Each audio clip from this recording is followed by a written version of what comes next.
exports more services, it imports more services, so it's 3.2 trillion versus 2.5 trillion. You can do the Hong Kong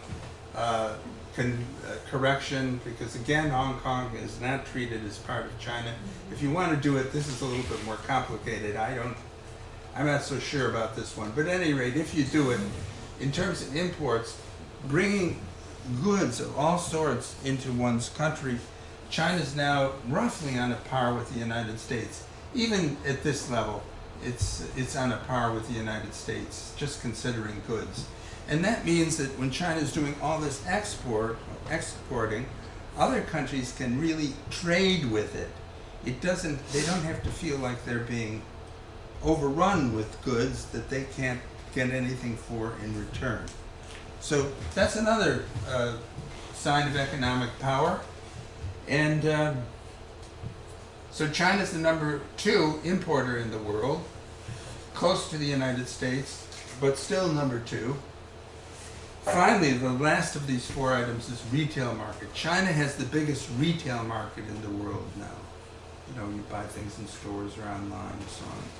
And this is kind of interesting because these are the figures for 2018. I should say China has the second biggest retail market in the world. Here are the figures for 2018. Here are the figures for 2019, the United States and China. This is a projection to indicate. Now, this is a case where the trade war really shows up, because the projection was by 2019, China would have surpassed the United States. It hasn't.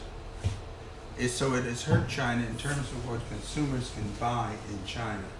The retail market is still second in the world, not the largest, but it's substantial enough.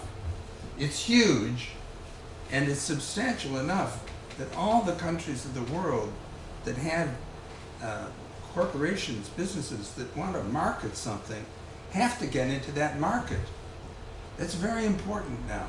A mega international corporation, I think, would have a tough time if it were denied access to the Chinese market. And that's kind of interesting too, because you see pictures of iPhone stores in China. Everybody can buy an iPhone in China. But if you're trying to buy a Huawei phone in the United States, I defy you to find a store that will sell it. You can probably grab one online, but so which market is open? It depends. And another example of this, I don't know, I always am interested in the movie market, and China is now the second largest movie market in the world. 20 years ago, 25 years ago, or maybe 30 years ago, you get movies on the streets of China through pirated DVDs. That day is over. The Chinese movie market for actually box office, people going to the movies, is very close behind the United States. You take the United States and Canada together, we're #1, China's #2. It's on the verge of becoming #1 in the movie market. And so, again, blockbuster movies, if they want to succeed in China, if they want to succeed in the international market, they can't have nasty things to say about China in them. That's another kind of soft power. And you begin to notice in the movies, too, that the stereotypes about China are not there so much anymore. There's a real effort to try to, The Martian was an example where the Chinese saved the day for the American astronaut who was stranded on the moon by giving the Chinese the extra rocket they needed. Of course, a very dignified Chinese man overseeing the whole thing, and a gorgeous Chinese actress being his assistant, interacting with the United States. In any event, that was the other thing you notice in passing here is the ratio of ticket prices in the United States. Again, in China, about $9 in the United States, about $5 in China. You come up with this 1.8 PPP ratio. It keeps coming up. So China's retail market is roughly equal to that of the U.S., on its way to becoming the first. And one aspect of that market is that in the e-market, e-commerce market, is China has by far the largest. China has a $1.9 trillion e-commerce market now. The United States has 0.6 trillion. Of course, in China, more and more stuff is online. Everything is electronic, and so these are signs of China's what I call the tetrad, the growing power of China, with the China #1 in terms of this measure of GDP, in terms of export, close to the U.S. in import, close to the retail market, and by far and away the largest e-commerce market. There's more, but I'm going to stop. I mean, foreign direct investment is another measure. The Belt and Road connecting Eurasia, Africa, and beyond. China 2025, which I think is probably the most significant of them all, where China is trying to, China right now makes intermediate products for export mainly. Intermediate, I mean auto parts, computer screens, solar panels, not t-shirts so much anymore, but intermediate parts. And of course, would like to go to the most advanced technology, computer chips and 5G and so on.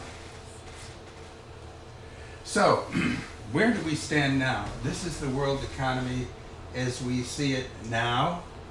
Here's China with the biggest PPP GDP, the United States with second, and here's the rest of Asia.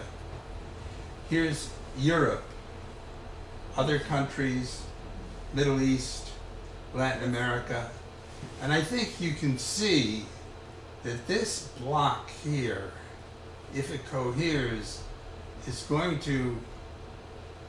already really overwhelming this block and is about to overwhelm this block also.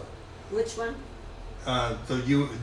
Europe and Okay. the US. Okay. So this is a sort of portion, everything is by area. The bigger the GDP, PPP, the bigger the area on this soccer ball or whatever it is.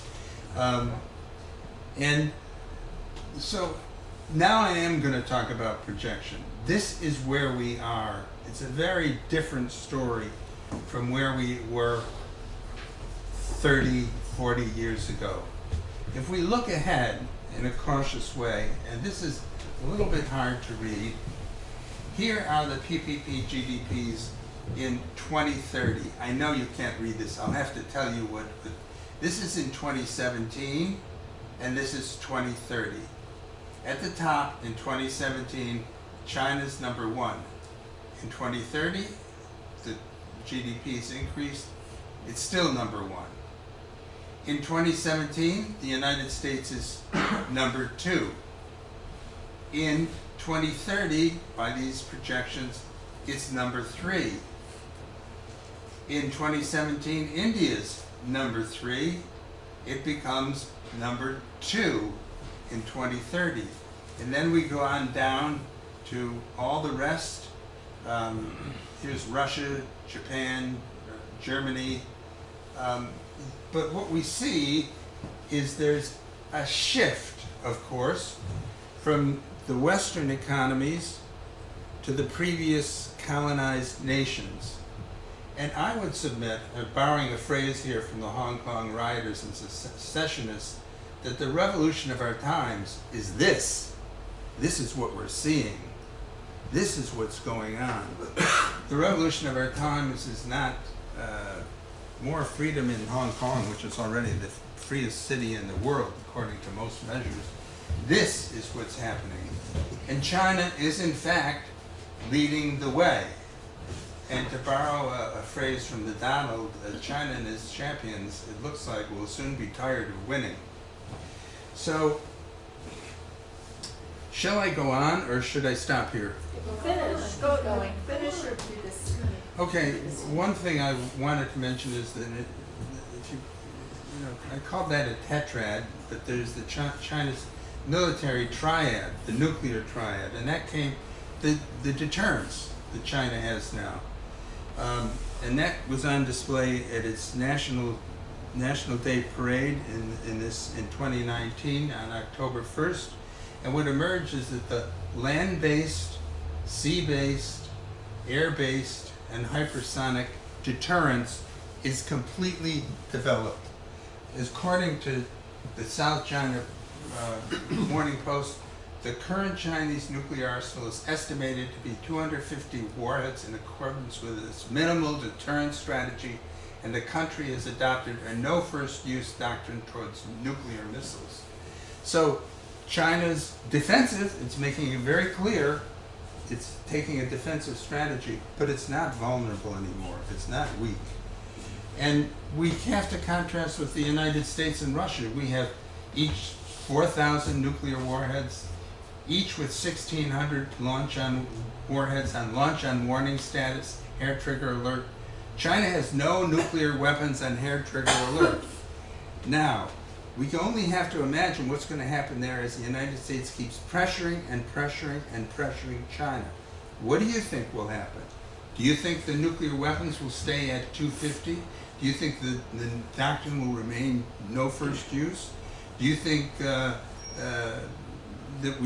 China will be willing to accept pressure that can lead to its demise if the United States gets very warlike? No. This is leading to a very dangerous situation. So the emphasis in the world, is China weak or poor? No. Is China angry in the sense of being aggressive? No.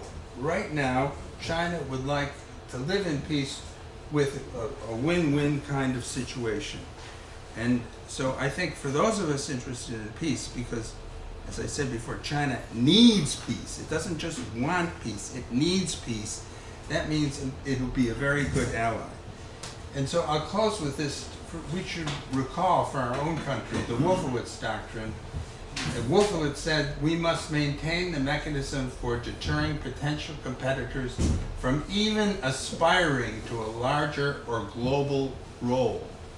Well, that's already happened.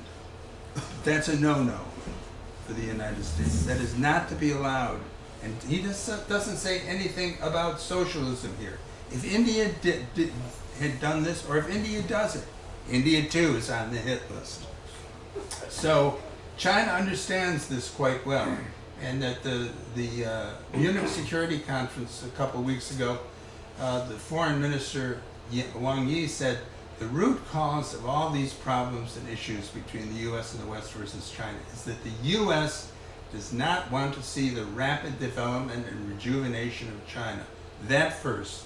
And still less would they want to accept the success of a socialist country. But what he's saying there is, even if we weren't a socialist country, we would be stopped. So let's call it quits with that. We're in a situation where China is in a state where we can make an arrangement for a peaceful world order, or we can continue the pressure and ask for catastrophe. Thank you.